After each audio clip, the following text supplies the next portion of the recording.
Hi Leute, mein Name ist Dani Radmacher, viele kennen mich auch unter Danny aus meinen Videos vom V4.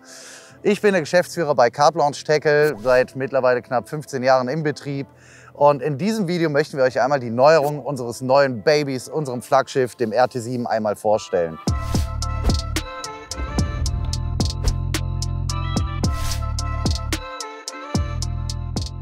Wer uns kennt, weiß, dass wir immer doch die Vorreiterstellung auf dem Futterbootmarkt besitzen. Das heißt, wir auch in Zusammenarbeit, auch aufgrund cooler Ideen seitens unserer Kunden, wir sind immer bestrebt, die Möglichkeiten, die ein Futterboot bieten kann, auch wirklich in die Tat umzusetzen. Da wurde es langsam mit der Technik des RT4 langsam eng, weshalb wir uns vor 4 Jahren auch gesagt haben, wir werden jetzt einmal das Konzept Futterboot, was das Innenleben, die komplette elektronische Seite angeht, einmal komplett neu aufzukrempeln, um auch für die Zukunft gewappnet zu sein, alle Neuerungen, alle Ideen, alles, was uns und unseren Kunden in den Köpfen vorschwebt, in diesem Gerät auch umsetzen zu können. Auf den allerersten Blick beim neuen RT7 fällt natürlich das rein Äußere auf. Wir haben diese Umstrukturierung bzw. dieses neue Konzept natürlich auch einmal zum Anlass genommen, um dem Ganzen mal auch optisch noch mal ein bisschen mehr rauszukitzeln. Wir haben ein komplett neues Design, ein bisschen knackigere Kanten, ein bisschen schärfer, das ist einfach ein modernerer Look. In dem Zug haben wir natürlich dann auch das Thema LED-Technik komplett neu umgestaltet. Fangen wir mit den Seiten- und den Rück-LEDs an. Hier haben wir die Möglichkeit, entsprechend eures gewählten Designs, auf das wir gleich noch mal eingehen werden, die Möglichkeit, euch das Boot so zu customizen, wie ihr das wirklich möchtet. Ihr habt die Möglichkeit, die Seiten-LED-Farben zu dimmen oder auch auszuschalten. Ihr könnt auswählen zwischen 16 Millionen Farben und wem das noch nicht reicht, der kann auch sogar Farbwechselmodi einstellen. Das Boot beim Einschalten hat eine Einschaltanimation, das heißt, ihr könnt alles konfigurieren, dass das Boot am Anfang beim Starten halt irgendwelche fancy Designs von sich gibt. Das ist schon wirklich Wahnsinn.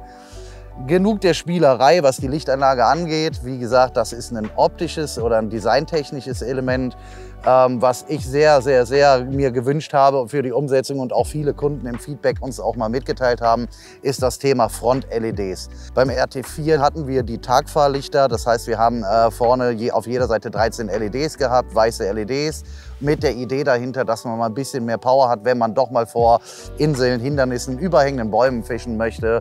Und das haben wir diesmal optimiert, weil das am Ende dann doch nicht ausgereicht hat für manche Fälle, entsprechend auf großen Entfernungen vor Bäumen. Da war es trotzdem immer doch noch ein bisschen zu wenig. Deshalb haben wir bei dem neuen RT7 einfach Cree-LED-Power verwendet. Die kennt sicherlich jeder von den modernen Karpfenangel-Kopflampen. In denen habt ihr eine und ihr wisst, wie hell die sind. Wir haben beim RT7 pro Seite 3 Stück. Damit macht ihr wirklich auch die dunkelste Nacht zum Tag.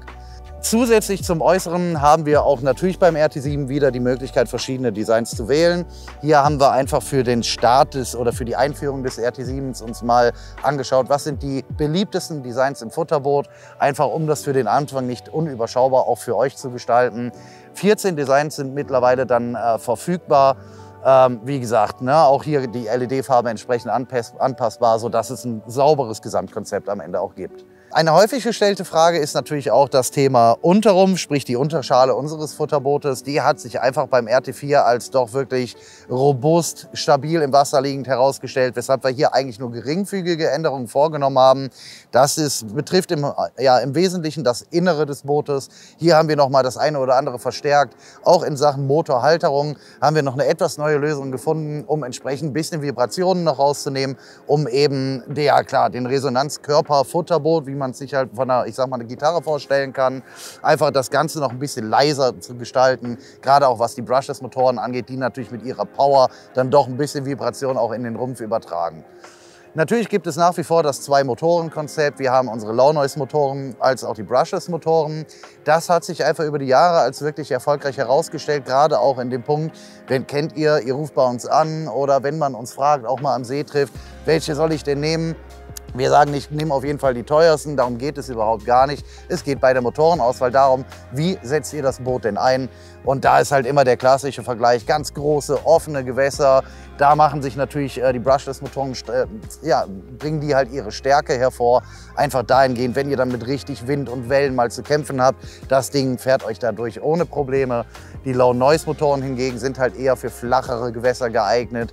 Die sind halt geeignet für ja, kleine Gewässer, wo hohe Reichweiten nicht erlangt werden müssen. Was aber natürlich nicht heißt, dass Low-Noise-Motoren auch mit einem großen See nicht klarkommen. Es ist halt einfach so, die sind deutlich leiser. Ne? Ja, Nebeneffekt davon ist halt, dass ein bisschen Power fehlt. Ihr würdet im Endeffekt einfach nur etwas länger brauchen. Zum Spot kommt ihr auch auf großen Seen, das ist selbstverständlich. Ein weiteres Riesenhighlight meiner Meinung nach, und das ist generell, wenn man Leute am See trifft, die das RT7 sehen, auch übernommen von dem doch erfolgreichen Konzept des RT4 V4, ist das überarbeitete Antennensystem. Hier haben wir halt im Endeffekt hinten am Boot nur noch eine kleine Haifischflosse, so wie wir die immer nennen. Die ist designtechnisch so entwickelt worden, dass wenn ihr auch mal mit der Schnur beim Rausfahren, ihr kennt es, ihr seid alleine, man hat aus Versehen mal die Schnur drüber hängen, das Boot ist schon wieder 30 Meter draußen, ist natürlich problematisch. Durch diese designte Form flutscht euch die Schnur einfach drüber weg, keine Verhedderung mehr. Vorne haben wir entsprechend auch eine Neuerung. Wir haben mit der langen Antenne, die serienmäßig beim RT7 mit ausgeliefert wird, haben wir Autopilot-Reichweiten von 1200 Metern, 1200 Meter. Da stellt sich natürlich die Frage, brauche ich die? Viele sagen, lieber haben als brauchen, bin ich auch immer der Überzeugung. Wir haben trotzdem gesagt, weil die normale Reichweite, die man fischt, sagen wir mal bis 300 Meter, würde ich jetzt mal so unterschreiben. Das ist, glaube ich, so die Durchschnittsreichweite, die man mit einem Futterboot hat. Die erlangt man selbst mit der kleinen Antenne. Und auch hier, wie immer, ein Puffer ist auch noch dabei. Selbst mit der kleinen Antenne schafft ihr bis zu 500 Meter. Wie eingänglich erwähnt, gehen wir jetzt mal auf das Innenleben des RT7 ein. Hier haben wir ein komplettes Redesign geschaffen, einfach um, wie gerade erwähnt, schon auch für die Zukunft vorbereitet zu sein für wirklich coole Sachen, die in der Pipeline stehen. Dazu wird jetzt im Laufe der nächsten Zeit auch mehr kommen. Durch diesen Multibus, den wir auch schon vom V4 kennen, haben wir nach wie vor natürlich die Möglichkeit, auch zum Beispiel Futterspiralen oder ablastbare Winch-Kameras zum Beispiel zu verwenden. Das heißt, besitzt ihr bereits ein RT4, müsst ihr die natürlich nicht neu kaufen. Das Ganze geht einher mit einer Kombination aus der App. Wenn ihr über diesen neuen Multibus eure entsprechenden Geräte mit dem Futterboot verbindet, die App, zu der ich natürlich nachher noch mehr sagen werde, die zeigt euch entsprechend direkt an, aha, es wurde eine Spirale erkannt, die Funktionen auf eurem Controller, auf den wir gleich kommen werden, die werden direkt entsprechend auf diese Geräte eingestellt. Plug and Play, einstecken, nutzen, Spaß haben. Ergänzend zu dem, was ich bereits zum Innenleben erzählt habe, habt ihr natürlich beim RT7 auch die Möglichkeit, sowohl die Softpacks als auch die Smartpack-Batterien zu verwenden. Dieses Konzept haben wir einfach beibehalten, da viele von euch bereits ein Futterboot besessen haben. Und so habt ihr einfach die Möglichkeit, eventuell bereits schon vorhandene Akkus auch weiterhin zu nutzen. Jetzt kommen wir sicherlich zu dem lang ersehntesten Teil bei dieser Videostrecke zum Thema RT7. Machen wir uns nichts vor, das, was allen direkt ins Auge fällt, ist natürlich unser neuer All-in-One-Controller.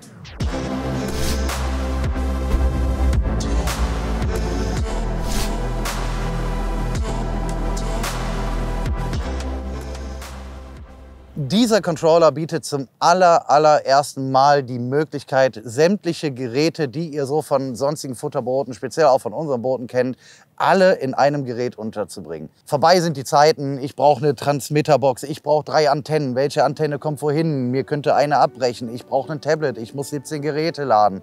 Ihr kennt die Situation alle auch. Wenn man sich mit der Thematik beschäftigt hat, super Sache. Dennoch haben wir seit Jahren versucht, diese ganzen Komponenten in einem Herzstück unterzubringen. Und das ist uns mit dem All-in-One-Controller in Gänze gelungen.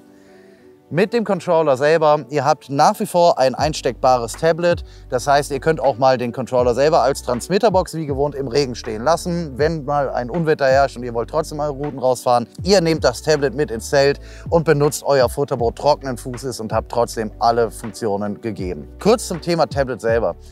Wenn wir den Leuten erzählen, dass wir ein eigenes Tablet entworfen haben, halten uns alle für verrückt. Wir haben bisher viel mit Samsung zusammengearbeitet. Die Tablets sind entsprechend ja, semi-outdoor geeignet. Wir hatten zum Beispiel Riesenproblematiken in der prallen Sonne, das kennt ihr sicherlich selber auch. dass die Helligkeit an ihre Grenzen kam.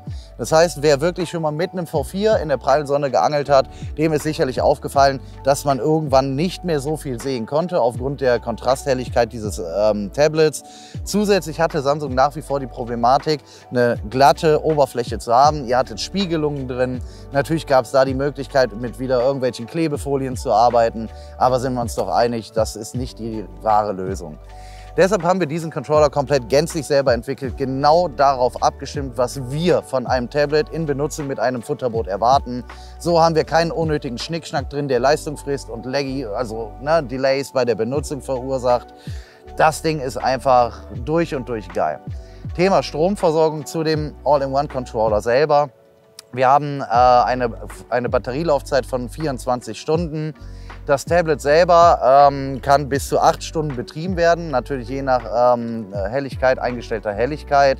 Ihr habt aber den Vorteil, sobald euer Tablet entsprechend in den Controller eingeschoben ist, entlädt sich euer Tablet auf bis zu 10% und ab da wird es einfach über die doch massiven internen Akkus von eurem Controller gespeist.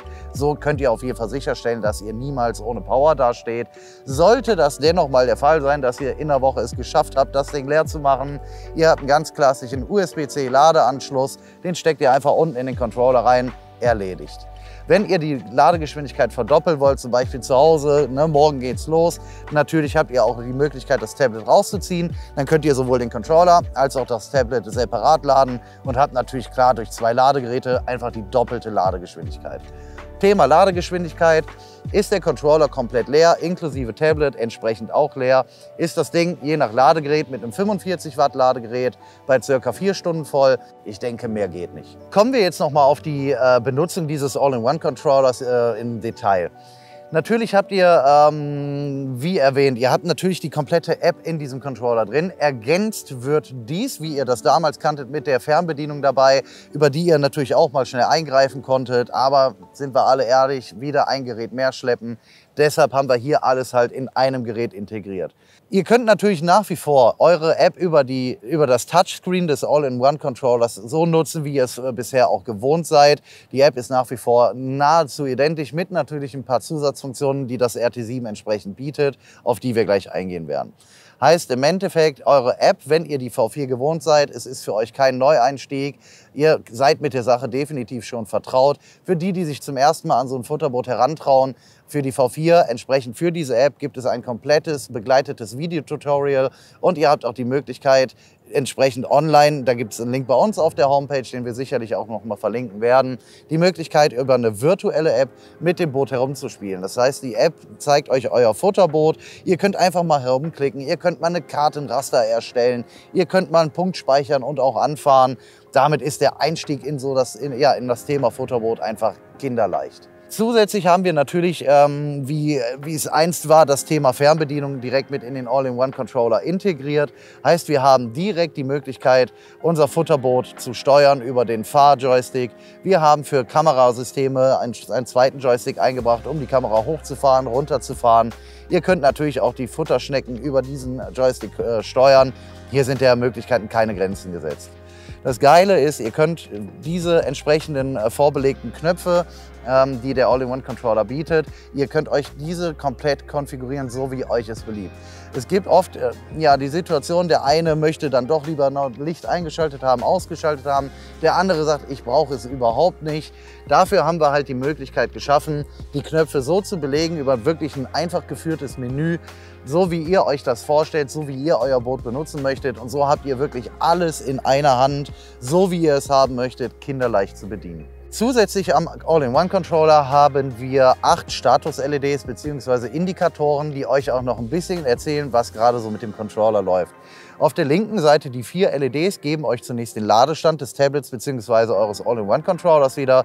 Jeder Punkt steht hier für 25%, sprich leuchten alle 4, habt ihr entsprechend 100%, leuchten nur 2, seid ihr bei 50%. Auf der rechten Seite haben wir 4 weitere Status-LEDs. Die sind zum Beispiel für die Benutzung mit dem manuellen Stick. Wenn ihr jetzt fahrt und zum Beispiel, klassisches Beispiel, ihr habt euer Rig gedroppt, möchtet eure Spiralen benutzen. Ihr könnt durch einen Klick auf diesen Hebel, mit dem ihr euer Boot manuell fahrt, könnt ihr die Geschwindigkeit um 50% reduzieren. Das macht es einfach einfacher, auch in engen Punkten langsam um euren Punkt rumzufahren, mit der Spirale Baits abzuwerfen. Und um diese Sonderfunktionen dieser Knöpfe entsprechend für euch auch zu visualisieren, haben wir entsprechende Status-LEDs. Diese Infos findet ihr natürlich alle in der Anleitung.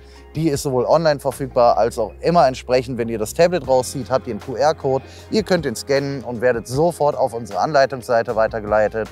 Und die ist wirklich, da hat der Pipo eine Menge Liebe reingesteckt. Die kann ich wirklich jedem wärmstens ans Herz legen, euch die einmal in Ruhe zu Gemüte zu führen. Selbstverständlich, trotz all der Kompaktheit, ist es uns hier auch gelungen, das Mappen mit diesem Gerät alleine zu bewerkstelligen. Ihr braucht im Endeffekt nur euer Bötchen, euren Controller, ab ans Wasser, fertig. Ihr habt nach wie vor die Möglichkeit, ein Raster zu erstellen. Aufgrund dieser gesammelten Daten, die alle entsprechend hier drin vereint werden, habt ihr die Möglichkeit, 3D-Karten zu erstellen, Bodenhärtekarten. Ihr könnt euer Echolot nutzen mit all den fancy Element-Funktionen, die dieses Futterboot bereits innehält. Ihr habt die Möglichkeit, Krautfelder zu finden, Rigs zu droppen, Stellen zu speichern, Stellen anzufahren, Routen zu erstellen. Wie gesagt, hört sich verrückt an. Guckt euch in Ruhe mal die Videos oder die Anleitung an. Ihr werdet sehen, trotz all dieser Möglichkeiten, das Ding ist kinderleicht zu bedienen. Als weitere bahnbrechende Neuerung dieses RT7-Konzepts möchte ich auf keinen Fall den Diebstahlschutz unerwähnt lassen. Dieser bietet euch die Möglichkeit, über euren bei Carplaunch registrierten Account euer Futterboot auf euch zu münzen. Sollte euer Boot einmal geklaut werden, so kann der Dieb entsprechend mit dem Boot nichts mehr anfangen, da die Motoren sofort blockiert werden. Das macht den Diebstahl eures teuren Schätzchens auf jeden Fall uninteressant für jeden, der am See mal vorbeikommt. Neben dem Diebstahlschutz bietet das RT7 zudem eine Möglichkeit, eine komplette Statistik zur Nutzung eures Futterbootes einzusehen. Dies revolutioniert natürlich den Gebrauchtmarkt enorm. Diese Statistik bietet euch die Möglichkeit zu sehen, wie viele Kilometer bin ich bereits mit meinem Futterboot gefahren, wie oft habe ich den linken Hopper ausgelöst, etc. pp. Alle elektrotechnischen Bauteile, die in eurem Boot verbaut sind, werden hier getrackt. Dies bietet euch den Vorteil, solltet ihr euch mal ein gebrauchtes Boot erwerben wollen, nie wieder die Situation zu haben, mein Boot wurde nur zweimal genutzt etc. pp. Ihr lasst euch ähnlich wie beim Auto den Kilometerstand oder bei einer Digitalkamera die Knipszahl einmal mitteilen, lasst euch einen Screenshot zuschicken und ihr seht ganz genau, was wurde mit dem Boot bereits gemacht. Und somit seid ihr natürlich auch im Falle eines Gebrauchtkaufs eines Futterbootes immer auf der sicheren Seite, dass ihr wirklich das bekommt, was euch angepriesen wird.